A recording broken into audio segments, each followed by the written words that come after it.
Indonesia is a country composed of several small islands in the southeast region of Asia, including Java, Bali, Sumatra, Borneo, and others. The original formation of the country's border was, like many other countries, established during European colonialism of the 17th and 18th centuries. The region that we recognize as Indonesia today was once the Dutch East Indies. This Dutch colonial domination placed peoples with contrasting languages, arts, systems of belief, and conceptions of the world under a single rule. Over 200 native languages exist amongst the many islands of Indonesia. Because of this, the artistic culture of Indonesia contains a unique blend of highly diverse origins.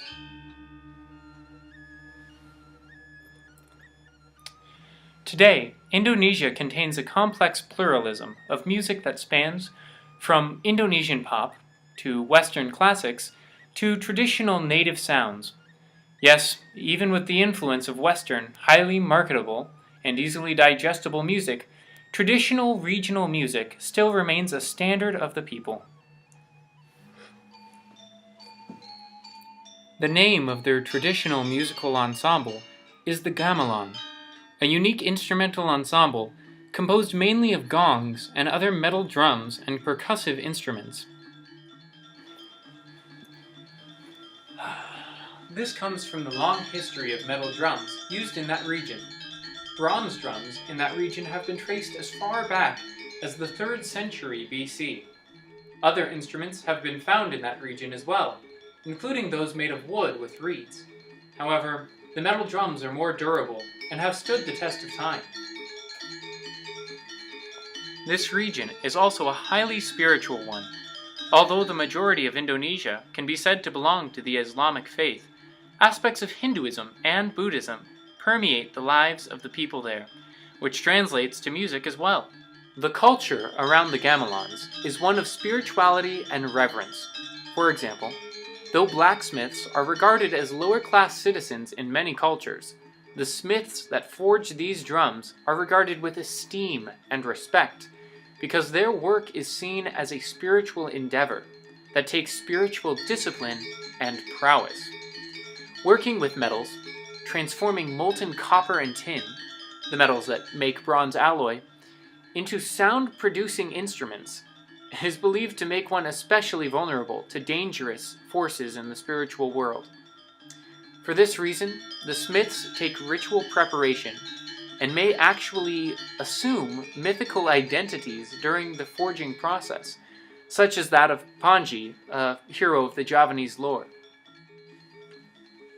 Oftentimes, gamelans are used to support festivals and celebrations, or they accompany dramatic performances and ceremonies.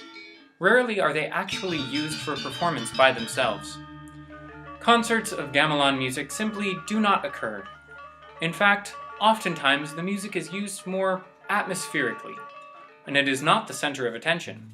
In fact, guests are not expected to maintain silence while a gamelan plays.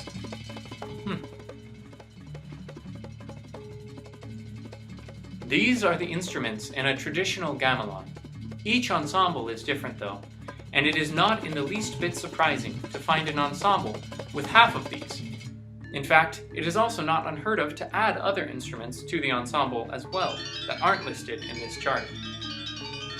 The unique thing about the gamelan is that the majority of these instruments have a bass tuning that cannot be changed as it is developed in the creation of the instruments. In other words, the drums and gongs are tuned to one another when they are made. Gamelans do not tune to a specific pitch like Western instruments and music. Now this is where the music comes into play, and it all becomes interesting.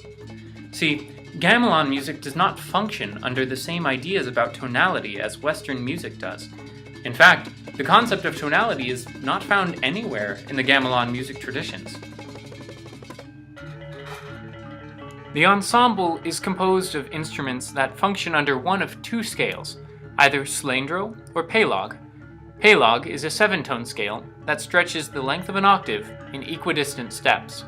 Slendro is a similar scale with only 5 equidistant steps, also spanning an octave.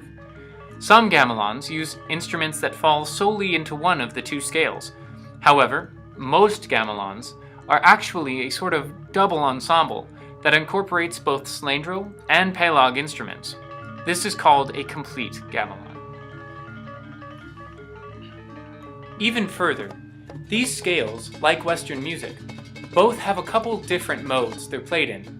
The slendro modes, nem, sanga, and manura, all use the same 5 basic tones of the tuning system. However, pelog is somewhat different. Though it has 3 modes just like slendro, each of the modes actually utilize different sets of notes in the scale. The modes of pelog are nem, lima, and barang. The structure of gamelan music is also very unique. It is entirely driven by melodic motives that repeat with variation. It is no wonder that this music caught on with most of the great Western composers of the 20th century.